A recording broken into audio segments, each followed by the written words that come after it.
안녕하십니까? 행복한 안식일입니다. 우리 어린이 여러분, 또 우리 학생, 청년, 또 우리 장년, 또 우리 어르신들까지 이렇게 함께 모여서 예배하게 됨을 하나님께 깊이 감사드립니다. 특별히 오늘 부활하신 하나님을 또 찬양으로 선언해 주시고 그 찬양을 통하여 하나님께로 우리의 마음을 이끌어 주심을 또한 감사드립니다. 오늘 이 예배를 통하여 하나님께서 영광 받으시고 우리 어린이들부터 우리 어르신들의 이르기까지 하나님의 생명의 약속이 다시 한번 마음에 새겨지는 귀한 시간이 되기를 간절히 소망합니다. 오늘은 누가복음 19장에 있는 말씀, 18장에 있는 말씀입니다. 17장 24절부터의 말씀입니다. 누가복음 17장 24절부터 있는 말씀을 먼저 제가 읽어드리겠습니다. 번개가 하늘 아래 이쪽에서 번쩍이어 하늘 아래 저쪽까지 비침같이 인자도 자기 날에 그러하리라. 그러나 그가 먼저 많은 고난을 받으며 이 세대에게 버림받아야 할지니라. 노아의 때에 된 것과 같이 인자의 때에도 그러하리라.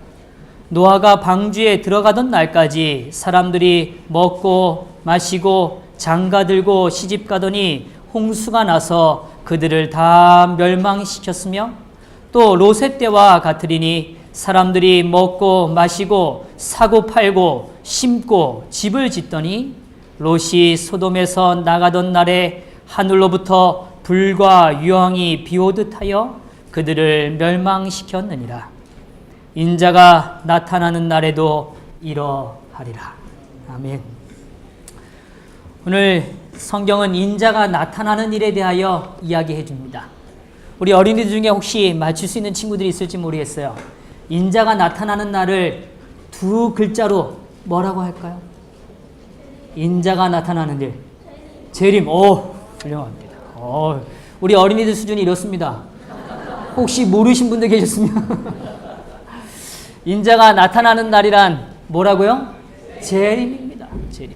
재림을 우리에게 설명해 주시는 이야기가 바로 오늘 누가복음 17장 24절에서 30절의 말씀입니다. 먼저 한 이야기를 좀 들려드리려고 그래요. 나이가 많이 드신 할머니께서 유럽 여행에서 돌아오셨습니다. 아들이 효도 관광을 시켜드린 것입니다. 공항에서 어머니를 모시고 오는 길에 아들이 어머니에게 물었습니다. 어머니, 좋은 것 많이 보셨죠? 그런데 어머니의 반응이 의외였습니다. 난 본 것 없다. 깃대밖에는. 놀라서 실망한 아들이 알아보니 사연이 이랬습니다. 여행사 가이드가 겁을 많이 준 거예요. 할머니 그룹을 모시고 단체 관광을 떠나면서 가이드가 걱정이 됐나 봅니다. 한 분이라도 이탈자가 생기면 큰일이라는 생각에 가이드는 여행사 깃발을 보여주셨습니다. 그리고 이렇게 말했습니다. 할머니들, 이 깃대 놓치면 집에 못 갑니다. 할머니들 영어 압니까? 어떻게 찾아오시겠어요? 이 깃대를 절대 놓치지 마세요. 알겠죠? 할머니는 잔뜩 겁을 먹고 여행 중에 깃대를 놓칠까봐 노심초사했습니다. 에펠탑에 가서도 깃대만 보았습니다.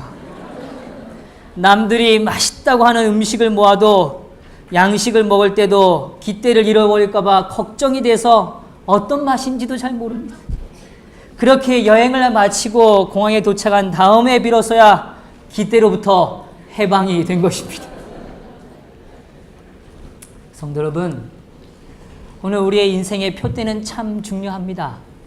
그런데 오늘 하나님께서 오늘 우리의 인생의 표대를 보여주시는 것, 그것은 그 표대를 보지만 오늘 그것으로 끝나는 게 아니라 그 표대가 내 삶을 기쁘고 감격하고 즐거운 삶으로 하나님은 축복으로 이끌기를 원하시기 때문입니다. 그것이 오늘 하나님이 오늘 우리에게 주시기를 원하시는 축복이죠. 제가 저희 어머니 아버지와 제 평생에 정말 오랜만에 거의 40년이 가까이 돼서야 부모님과 함께 해외여행을 갔습니다. 모시고 갔는데 제가 큰맘 먹고 좋은 곳에 좋은 식사의 장소에 모시고 왔습니다. 그랬더니 저희 어머니가 밥 먹을 때마다 또 잠잘 때마다 아침에 눈 뜰 때마다 하는 얘기가 있으셨어요. 뭘 것 같습니까? 고맙다. 그러면 참 좋을 텐데. 저희 어머니가 그렇게 말씀하시고 얼마냐? 얼마냐? 그럴 때 제 두 딸이 할머니 이미 다 냈어. 무료야 무료. 성도 여러분, 오늘 누가복음 17장은 참 중요한 얘기를 해요. 오늘 우리에게 하나님 나라를 설명합니다. 그런데 많은 사람들이 재림이라는 그 주제하에 다시 오실 날 그 표대를 바라보죠. 그건 참 중요하고 의미가 있습니다. 그건 우리의 삶을 변화시키는 능력이 있습니다. 그러나 오늘 우리가 더 먼저 기억해야 할 것은 예수님께서 고난을 받으셨다는 사실입니다.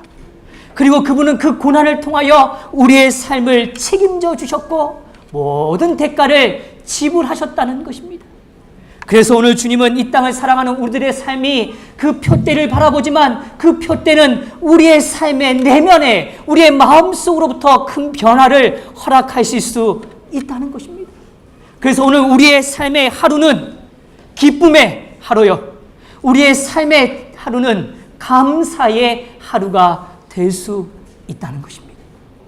성도 여러분, 오늘 우리는 재림을 기다리는 재림 성도입니다. 그러나 그렇기 때문에 오늘 우리는 이 하루를 그저 잃어버린 하루로 살아갈 수 없습니다. 오늘 그렇기 때문에 오히려 재림을 기다리기 때문에 하나님의 나라, 오늘 지난 시간에 우리 차정 목사님 말씀해 주신 것처럼 은혜의 왕국, 그 은혜의 왕국이 오늘 우리의 삶의 마음속에 이미 임하여 계신다는 것입니다. 오늘 이것을 우리의 마음에 잊지 않고 살아가시게 되기를 간절히 바랍니다. 오늘 재림을 이야기하지만 그로 인하여 오늘 우리가 누리는 은혜의 왕국을 경험하지 못하고 누리지 못한다면 우리의 삶에 다가오는 재림이 무슨 의미가 있겠습니까? 오늘 우리의 삶에 하나님이 허락하시는 그 축복을 꼭 맛보아 아시게 되기를 간절히 바랍니다. 그러면 오늘 주님은 이 땅에 은혜의 왕국을 건설하시고 우리에게 표현하실 때 어떤 주제들을 다루시는가? 저는 누가복음 17장을 좀 다시 한번 좀 들여다보기 원합니다.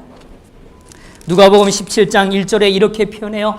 예수께서 제자들에게 이르시되 실족하게 하는 것은 없을 수 없으나 그렇게 하는 자에게 화가 있도다. 그러면서 3절에 이야기합니다. 너희는 스스로 조심하라. 만일 내 형제가 죄를 범하거든 경고하고 회개하거든 뭐하라? 용서하라. 오늘 주님은 용서에 대하여 이야기하십니다. 그러나 그 용서는 그냥 용서로 끝나는 게 아니라 5절부터는 그 용서가 정말 이루어질 수 있기 위해선 우리의 마음속에 믿음이 중요함을 선언해 주십니다. 오늘 우리의 삶에 믿음이 채워지지 않고 그 믿음을 소유하지 못할 땐 우리는 결코 용서할 수 없고 하나님이 오늘 우리를 용서하셨다는 사실을 받아들일 수 없게 되는 것이죠. 오늘 우리의 삶이 기쁨 가운데 오늘 이 하루를 거룩한 은혜의 왕국으로 누릴 수 있는 이유는 바로 하나님께서 우리를 뭐 하셨다는 사실요? 용서하셨다는 사실. 오늘 이것이 우리의 삶의 믿음의 이유가 되기를 간절히 바랍니다. 오늘 그러한 자들은 10명의 나환자들이 나병 환자를 가진 이 10명의 사람들이 오늘 그 나음을 입었지만 오직 예수님께 돌아온 사람은 몇 명이라고요? 한 명. 오늘 다시 말하면 믿음이란 감사를 표현하는 것입니다. 오늘 우리의 믿음이 진짜 아름다워질 수 있고 견고해질 수 있는 건 하나님께 감사하는 생애인 것입니다. 성도 여러분, 오늘 저는 구체적으로 좀 도전을 드립니다. 하루가 머무는 그 저녁, 오늘 잠들기 저녁에 오늘 우리의 삶의 영적인 일기장에 꼭 감사의 기록들을 남겨놓으시기를 간절히 바랍니다. 오늘 우리가 하루도 감사를 거르지 않는 인생이 되기를 간절히 바랍니다. 믿음은 감사입니다. 한번 따라해 보겠습니다. 믿음은 감사다. 네, 바로 그것이죠. 감사하지 않는 자는 믿음이 없는 것입니다. 오늘 우리의 삶의 근심과 걱정을 하나님께 맡김으로 오늘 우리의 삶을 책임지신다는 확신이 없는 자에겐 감사가 일어날 수 없는 것이란 말입니다. 오늘 우리의 하루가 맞춰지는 그 하루가 은혜의 왕국임을 증명할 수 있는 길은 바로 우리의 생애에 잠들기 전에 우리의 입술에 남겨진 감사임을 꼭 기억하시게 되기를 간절히 바랍니다. 그런데 오늘 저는 24절부터 오늘 누가는 이제 은혜의 왕국을 뛰어넘어 우리가 그토록 기다리는 재림, 인자가 나타나는 그 날에 대하여 설명하고 있습니다. 이 날에 대하여 설명할 때 우리가 잘 아는 두 가지 이야기를 오늘 누가는 이야기해 줍니다. 그 첫 번째 이야기가 바로 노아 홍수 때의 이야기입니다. 우리 잘 아시죠? 노아 방주 이야기 잘 아시죠? 먼저 좀 그 이야기를 한번 되짚어 보죠. 노아 방주가 만들어지는 그 기간이 총 몇 년입니까? 예? 120년. 좀 자신 있으셔도 돼요. 예. 다시요. 노아가 이 방주가 만들어지는 기간이 몇 년이라고요? 120년. 오늘 노아는 120년 동안 설교한 사람입니다. 성경에 가장 오랫동안 설교한 사람을 꼽으라면 아마 노아일지도 모르겠어요. 노아는 120년 동안 복음을 전한 사람입니다. 그런데 그는 단순히 복음을 전한 걸로 끝나는 게 아니라 그의 삶에 무엇을 만들었어요? 방주를 지었습니다. 오늘 방주는 그의 믿음의 표현이었죠. 두 번째, 오늘 우리는 이야기를 또한 성경을 통하여 확인합니다. 그 이야기는 바로 언제의 이야기인가? 소돔과 고모라 성에 있는 이야기입니다. 잘 아시죠? 그때 어떤 한 인물이 주목받습니까? 누구죠? 롯입니다. 롯에 대하여 오늘 조금 더 살펴볼 겁니다. 그런데 오늘 저는 이 은혜의 왕국에서 영광의 왕국으로 변해가는 그 가장 아름다운 이 고귀한 과정 속에 오늘 하나님은 분명 우리의 삶에 죄를 처리하시기를 원하시죠. 근데 그 죄가 처리되지 못할 때 어떠한 일을 경험하게 될 것인가? 저는 오늘 세 가지를 좀 정리해 설명하려고 합니다. 첫 번째, 영광의 왕국을 경험하지 못하는 자들은 어떤 사람인가? 첫 번째로 생각하지 않은 때에 인자의 날이 이름을 경험하는 자들입니다. 오늘 주보를 한번 다 펼쳐보시겠습니까? 예. 오늘 순서지를 다 한번 펼쳐보세요. 그 주보에 보면 제가 빈칸을 좀 만들어 두었습니다. 다 확인하실 수 있죠? 그 빈칸에 한번 답을 좀 먼저 기록해 보시겠습니다. 많은 분들이 설교가 끝났는데 답을 못 찾으셔서 또 물어보시는 경우들이 계셔서 제가 먼저 답을 좀 이제는 얘기하고 좀 시작해 보려고 합니다. 첫째, 뭐 하지 않고요? 생각하지 않고 의식하지 않는 때에 인자의 날이 이릅니다. 오늘 은혜의 왕국을 경험하지 못하는 사람들의 특징은 의식하지 못하는 그런 삶이죠. 두 번째는 일상 속에 징조들을 무시할 때에 인자의 날이 이릅니다. 뭘 무시할 때요? 징조들요. 하나님이 허락하시는 징조들을 무시할 때 우리는 인자의 날을 맞이하게 될 겁니다. 셋째로 구원을 경험하지 못할 때 인자의 날이 이릅니다. 뭐 할 때요? 구원을 경험하지 못할 때. 그러면 이걸 좀 다시 긍정적으로 좀 표현해 보죠. 우리는 생각할 때 하나님의 그 날에 영광스러운 날을 맞이하게 될 것입니다. 우리는 우리의 일상 속에 하나님이 보여주시는 거룩한 징조들을 받아들이고 나의 삶의 표적으로 삼을 때 우리는 그 영광스러운 은혜의 날을 넘어 영광의 날을 맞이할 것입니다. 오늘 우리는 구원을 경험하고 있을 때, 오늘 구원이 미래의 사건이 아니라 매일의 삶에서 경험되어질 때 우리는 인자의 날을 맞이할 것입니다. 오늘 이런 아름다운 축복을 꼭 누리시기를 간절히 바랍니다. 자, 그러면 첫 번째부터 생각해 보죠. 첫째는 생각하지 않은 때에 인자의 날이 이른다는 것입니다. 오늘 성경 본문에 무엇이라고 이야기하는가? 누가복음 17장 24절에 번개가 라고 시작합니다. 번개가 치는 걸 예상하시나요? 아마 그런 분은 없으실 겁니다. 저도 그래요. 번개를 보면서 다음에 언제 칠까? 카운트 해보지만 맞출 수가 없습니다. 번개는 예상하지 않고 다가옵니다. 그런데 번개가 칠 땐 항상 징조들이 있죠. 그 번개가 칠 때까지의 그 징조들을 성경은 또 하나님은 우리에게 그 징조들을 표현해 주고 계시는 겁니다. 그러면 어떤 생각에 잠겨 있을 때 인자의 날을 이해하지 못할까? 엘렌 화이트는 우리들에게 이렇게 이야기합니다. 오늘 그 주보에 나온 이야기입니다. 하나님께서 당신의 섭리로서 그 백성에게 말씀하고 계셨으나 이전에 모든 빛이 그러했던 것처럼 마지막 빛줄기도 거절당하였다. 이제 소돔의 마지막 밤이 가까우고 있었다. 이미 하나님의 심판의 구름이 이 운명지어진 도시의 그늘을 던지고 있었다. 그러나 사람들은 그것을 알아차리지 못하였다. 천사들이 그들의 멸망시킬 사명을 띠고 가까이 오고 있는 동안에도 사람들은 번영과 향락을 꿈꾸고 있었다. 사람들은 뭘 꿈꾸고 있었다고요? 번영과 향락이라고 표현합니다.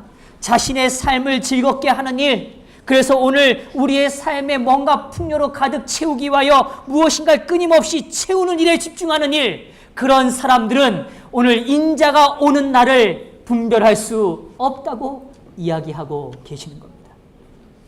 오늘 롯의 때 그랬습니다. 소돔과 고모라 성이 그랬습니다. 그들이 사는 곳은 매우 부요했어요. 그들이 위험에 대한 아무런 증거도 볼 수 없었습니다. 늘 어제가 오늘 같고 오늘이 내일 같이 그렇게 안전해 보이고 풍요해 보이고 그 다음에 늘 먹을 것이 넘쳐나는 세상처럼 보였습니다. 모든 것은 조금 전과 전혀 다를 것이 없는 것처럼 보였습니다. 그런데 성도 여러분, 꼭 기억하십시오. 그러한 생각에 빠져 있는 그때에 예수님은 이 땅에 오시게 될 것입니다. 오늘 많은 사람들이 자신의 생각과 자신의 쾌락에 빠져 있을 때 예수님의 재림을 잊어버리게 될 때 주님은 이 땅에 오실 수밖에 없다는 것을 성경은 묘사하고 있는 것입니다. 그들의 삶에 대하여 이렇게 표현해요.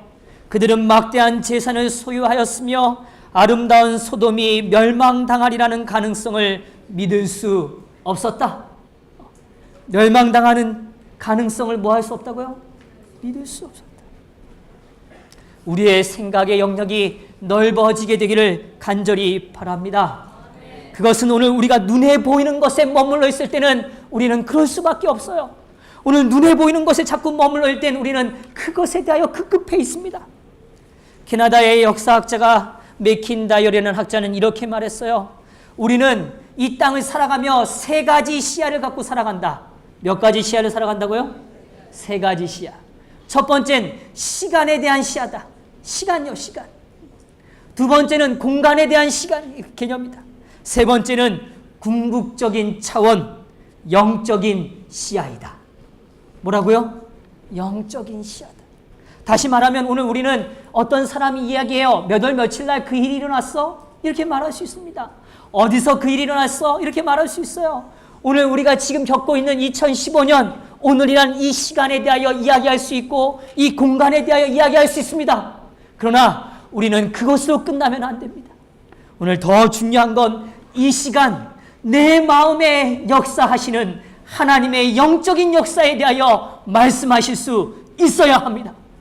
그것이 바로 깨어있는 자의 삶입니다. 이걸 조금 좀 쉽게 좀 우리의 삶에 좀 적용하자면 마음을 느끼셔야 해요. 뭘 느끼셔야 한다고요? 마음. 내가 지금 오늘 어떤 마음을 품고 살아가는가? 오늘 내 마음의 지금 시작점이 어디였는가? 내 마음이 지금 무엇으로 채워져 있는가? 내 마음을 들여다볼 수 있는 거룩한 안목, 영적인 안목이 우리의 삶에 일어나게 되기를 간절히 바랍니다. 그럴 때 오늘 하나님은 우리의 마음만 들여다보게 하시는 게 아니라 우리의 마음을 통하여 우리 친구들의 마음, 우리의 성도들의 마음, 우리 사랑하는 이웃의 마음, 나아가서는 하나님의 마음을 볼 수 있게 하나님은 역사하시는 겁니다. 그래서 자 이제 좀 잘 기억하셔야 돼요. 한 주 살아가실 때 오늘은 월요일이야. 오늘은 내가 집에 있지, 일터에 있지. 이렇게 시간과 장소에 대한 눈에 보시는 가식적인 공간에 머물러 있는 게 아니라 오늘 우리는 그 공간에 대하여 해석할 수 있는 영적인 힘이 우리의 삶에 있게 되기를 간절히 바랍니다. 내 마음이 지금 오늘 어떤가? 내 삶에 받아들여진 진리가 무엇인가? 오늘 하나님은 내 마음에 무엇이라 말씀하시는가? 오늘 하나님의 마음은 어떤 마음을 품고 내 삶에 이 일들을 허락하시는가? 그것에 대하여 말할 수 있고 해석할 수 있고 느낄 수 있는 저와 여러분이 되기를 간절히 바랍니다. 많은 사람들이요 너무 힘들어해요. 근데 내가 왜 힘든지에 대해 설명하라 그러면 참 답답해해요. 그리고 그냥 환경에 대한 얘기를 합니다. 그러나 오늘 하나님은 우리에게 물으세요. 그것이 아니라 너의 마음에 지금 무엇으로 채워져 있는지 라는 것을 주님은 물어보고 계시는 것입니다. 두 번째, 우리의 일상 속의 징조들을 거부하지 않는 삶이 되기를 간절히 바랍니다. 오늘 롯에 대하여 이야기할 때 성경은 매우 참 재미있는 이야기를 한 가지 더 전해줍니다. 사실 롯의 이야기는 그 소돔과 고모라에서 그저 끌려 나오는 얘기로 우리는 많이 기억하는데, 오늘 창세기 19장의 이야기를 잘 살펴보면 롯의 이 이야기는 뭐로 시작하냐면 낯선 사람들의 방문으로 시작합니다. 자, 한번 다시 기억하시죠? 롯의 이야기는 무엇으로 시작한다고요? 낯선 사람들의 방문입니다. 어떤 낯선 사람이 자신의 집 앞을 방문한 것입니다.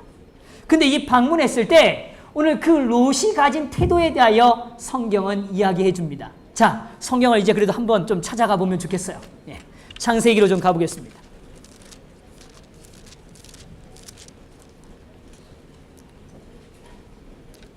창세기 19장 1절에 있는 말씀입니다. 19장 1절 제가 읽어갈게요.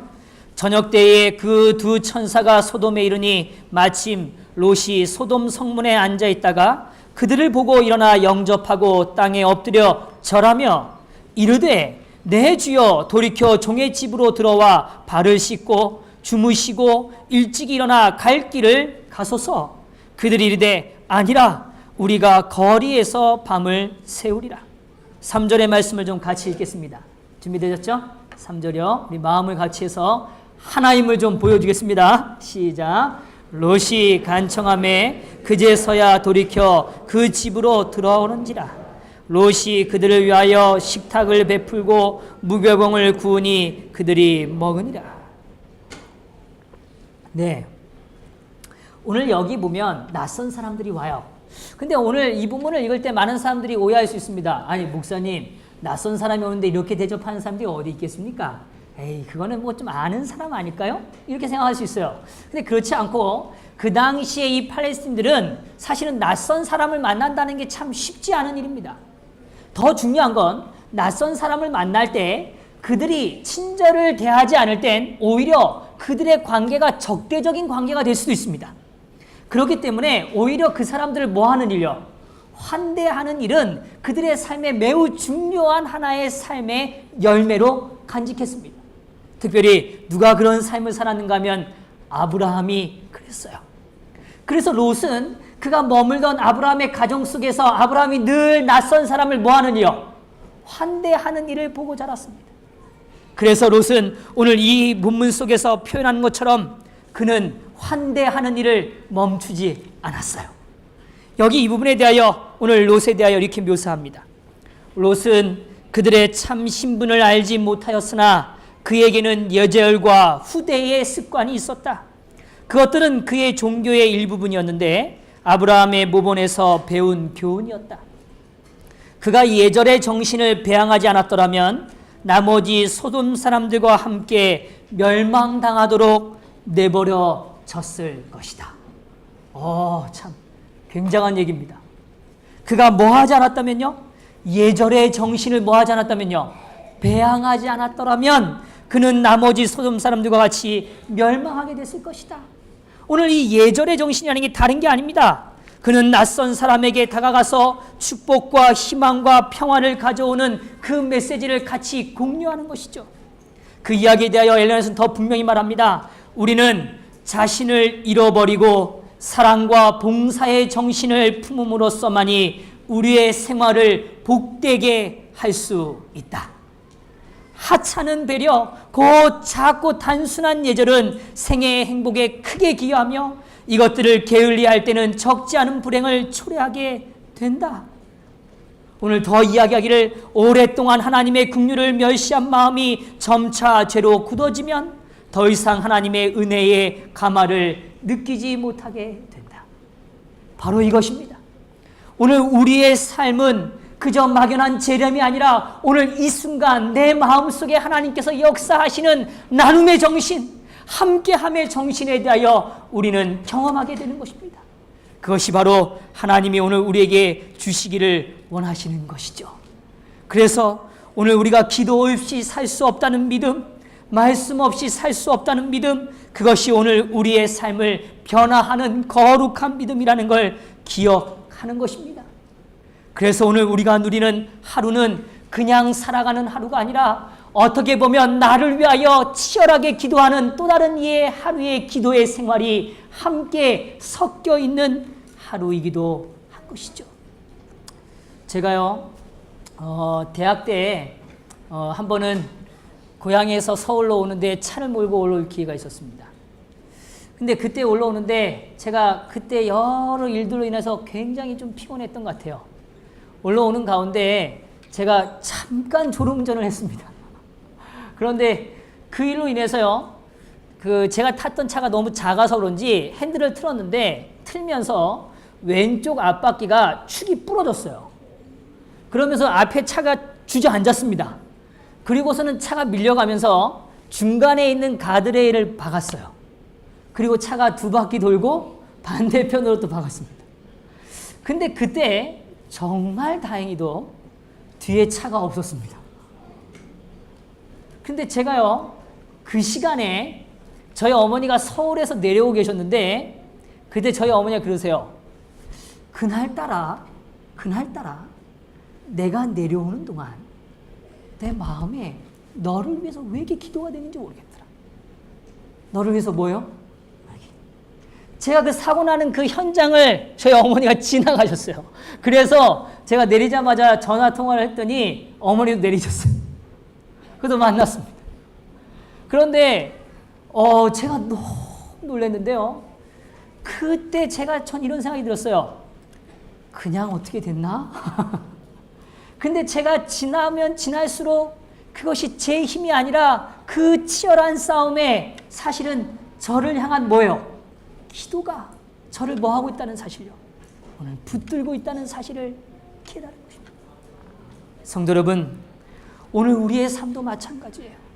그냥 일상이 아니고 사실은 오늘 우리가 인지하지 못할지라도 누군가의 간절한 기도와 바램과 열망으로 인하여 오늘 우리의 삶이 만들어져 가고 있고 오늘 유지되고 있음을 꼭 기억하는 저와 여러분이 되기를 간절히 바랍니다. 성도 여러분, 오늘 롯이 그랬어요. 롯이 오늘 이때 그가 친절을 베푸고 있는 그 시간에, 그 동일한 시간에 사실 아브라함은 오늘 소돔과 고모라의 멸망이 지연됨을 위하여 간절히 하나님께 기도했다는 것입니다. 성도 여러분, 오늘 120년이라는 시간이 그렇게 지체될 수 있었던 건 다른 이유가 아닙니다. 오늘 여전히 하나님을 향하여 무릎 꿇었던 오늘 노아의 간절함이 있었기 때문이죠. 오늘 이 땅에 우리는 역설적으로 재림을 다시 받아들여야 합니다. 재림이 지체된다고요? 오늘 그 지체되는 이유는 오늘이라는 이 시간을 통하여 여전히 변화되기를 원하는 한 사람의 생명을 위하여 기도하는 자가 있기 때문인 것입니다. 성도 여러분, 오늘 우리가 함께 기도하는 생애가 되기를 간절히 바랍니다. 그래서 오늘 우리의 일상 속에서 다가오시고 보여주시는 하나님의 징조를 깨닫고 경험하는 거룩한 생애가 되시기를 간절히 바랍니다. 하나님은 그렇게 우리의 삶을 변화시키고 새롭게 만들어가기를 원하시는 것입니다. 세 번째로, 오늘 우리가 구원을 경험하지 못할 때 인자의 날이 갑자기 다가올 것입니다. 구원의 날을 경험하는 삶이 되기를 간절히 바랍니다. 근데 이 부분에 대해서요, 오늘 이렇게 오해할 수 있습니다. 목사님, 성경에 보니까 오늘 누가복음 다시 한번 17장을 좀 보실까요? 노아의 때와 롯의 때를 비교할 때 동일하게 표현되는 표현들이 있습니다. 그게 뭐냐면 이겁니다. 사람들이 먹고 마시고 장가들고 시집가더니 라고 표현해요. 또 롯의 때도 마찬가지입니다. 사람들이 먹고 마시고 사고 팔고 어떻게 해요? 심고 집을 짓더니 라고 표현합니다. 오늘 이 표현 속에 우리가 이해할 것은 무엇인가? 엘렌 화이트는 이렇게 말합니다. 오늘 하나님께서는 먹고 마신 것으로 홍수전 사람들을 정죄하지 않으셨다. 그분은 그들의 육체적 필요를 공급하실 수 있는 땅의 소산들을 그들에게 풍부하게 주셨다. 그들의 죄는 주신 분께 감사드림 없이 이 선물들을 취한 것과 식욕을 자제하지 못하고 방종함으로 말미암아 자신들을 타락시킨 데 있었다. 결혼하는 것은 그들에게 합법적이었다. 결혼은 하나님의 질서 가운데 있었고 그것은 하나님께서 제정하신 최초의 제도 가운데 있었다. 그분은 결혼 제도에 대한 특별한 지시를 주셨으며 이것을 거룩한 미로 옷 입히셨다. 그러나 이 지시는 잊혀졌고 결혼은 왜곡되어 정력을 채우는 수단으로 전락되어 버렸다. 이해하시죠? 오늘 다시 말하면 구원은 말이죠. 오늘 하나님께서 주신 그 선물을 받아 누리는 것입니다. 그런데 진짜 구원은 무엇인가 하면 그 선물을 주신 분을 뭐 하는 거예요? 기억하는 것입니다. 자, 한번 따라해 보십시다. 오늘 저는 선물을 주신 분을 기억하겠습니다. 우리 어린이들도 다시 한번 따라해 볼까요? 같이요. 오늘 저는 선물을 주신 분을 기억하겠습니다. 예, 그것입니다. 구원은 바로 이것이죠. 오늘 우리의 선물에 취해 있는 게 구원이 아닙니다. 그 선물을 주신 분에 대하여 감사와 기쁨을 공유하는 것입니다. 그것이 바로 하나님께서 오늘 우리에게 주시는 진정한 축복입니다. 제가 한 글을 읽었습니다. 그 글에 이런 얘기가 있어요. 2002년 월드컵 보다가 울컥 감동의 눈물을 흘렸습니다. 당시 한국 축구팀은 예상을 깨고 승승장구하고 있었습니다. 히든크 감독의 용병술은 장안의 화제였습니다. 그러나 역시 유럽팀들은 강했죠. 대한민국, 우리 선수들을 응원하는 국민들은 마치 턱걸이 하는 소년들 같습니다. 16강, 그래 한 골만 더 넣어라, 그러면 8강. 그러던 어느 날 게임 중에 한국팀이 페널티킥을 얻었습니다. 절호의 찬스였습니다. 경기장의 수많은 관중은 기대에 차서 숨죽여 키커의 발에 집중했습니다. 그 순간 마치 온 나라가 숨을 죽이는 거 있는 것 같았습니다. 키커는 온 국민의 기대라는 엄청난 무게를 온몸으로 느꼈을 것입니다. 심판의 호루라기 소리가 나고 잠시 침묵이 흘렸습니다. 그리고 볼이 키커의 발을 떠났습니다. 그런데 이게 웬일입니까? 볼은 골문을 벗어나 엉뚱한 데로 날아가 버렸습니다. 아픈 탄성이 관중석에서부터 터져나왔습니다. 키커는 머리를 감싸고 주저앉아 버렸습니다. 이런 실수를 하다니. 클럽이접이 된 그의 눈에는 죄책감과 절망감을 읽을 수 있었습니다. 잠시 동안 수만 명의 관중들은 침묵했습니다. 타담한 재에 물을 뿌린 듯 고요가 흘렀습니다. 실망과 낭패, 비극의 순간이었습니다. 그런데 관중들이 외치기 시작했습니다. 괜찮아, 괜찮아, 괜찮아. 처음에는 작은 소리로, 그리고는 점점 더 큰 소리로 또박또박 한 글자씩 외쳤습니다. 괜찮아. 나는 그 순간 알 수 없는 감동을 전율로 느꼈습니다. 그리고 울컥 울고 말았습니다. 부끄러워서 얼굴 눈물을 감췄지만 그 순간을 잊을 수 없었습니다. 성도 여러분, 오늘 우리의 인생의 하나님은 이 땅을 살아가는 연약한 우리의 삶을 통하여 주님은 용기를 주십니다. 내가 너의 인생을 안다. 이 영적인 전투 가운데 너의 그 치열한 삶의 무게를 내가 안다. 그러면서 주님은 말씀하십니다. 괜찮다. 괜찮다. 그런데 저는 조금 더 이 부분에 대한 이해를 가지길 원합니다. 성경은 오늘 우리의 감정에 대하여 괜찮아, 괜찮아 라는 이 표현에 대하여 두 가지를 설명합니다. 하나는 죄를 범함에도 불구하고 그 죄책감에 대하여 두려워하지 않는 괜찮아라는 음성에 대하여 우리의 삶이 자꾸 녹아있는 것입니다. 오늘 그것을 하나님은 옳지 않다라고 말씀하십니다. 오늘 반대로 오늘 우리가 영적인 싸움을 최선을 다하여 싸우지만 그러나 오늘 우리의 절망의 순간을 또한 경험할 수 있죠. 그럴 때 주님은 우리에게 말씀하십니다. 내가 너의 인생의 모든 대가를 지불했다.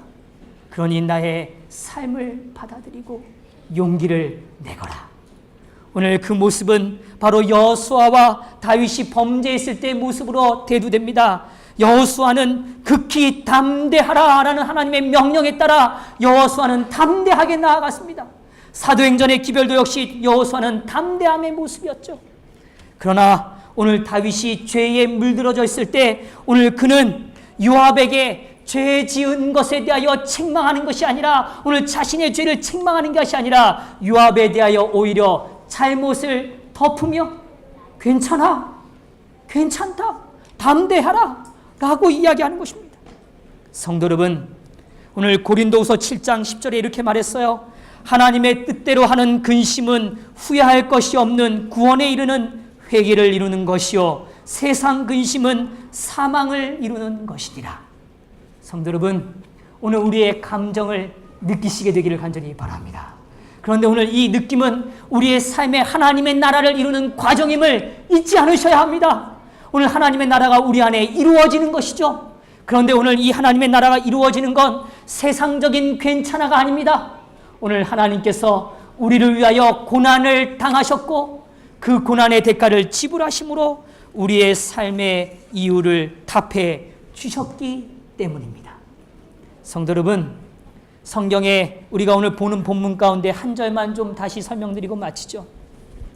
누가복음 17장 25절, 그러나 그가 먼저 많은 고난을 받으며 이 세대에게 버림받아야 할지니라. 오늘 이 고난이라는 주제에 대해서 한 가지에 대한 이야기를 좀 드립니다. 철학자 니체는 이렇게 말했어요. 고통의 의미를 발견하면, 참 잘 들어보세요. 고통의 의미를 뭐하면요? 발견하면 이미 고통은 고통이 아니다. 이미 고통은 뭐라가 아니라고요? 고통이 아니다. 오늘 우리의 하루의 삶이 하나님 안에 하나님 나라가 이루어지는 거룩한 삶임을 잊지 않으시기를 간절히 바랍니다. 그래서 오늘 주님께서 이미 겪으셨던 그 고통의 의미를 깨달음으로 오늘 우리의 삶의 모든 부분을 채워주시고 역사하시는 하나님의 손길에 대하여 믿음을 가지시고 오늘도 전진하심으로 그 은혜의 왕국을 넘어 영광의 왕국을 기다리는 저와 여러분이 되기를 간절히 바랍니다. 하나님 안에 승리하시는 저와 여러분의 삶이 되기를 간절히 바라면서 말씀을 마치겠습니다.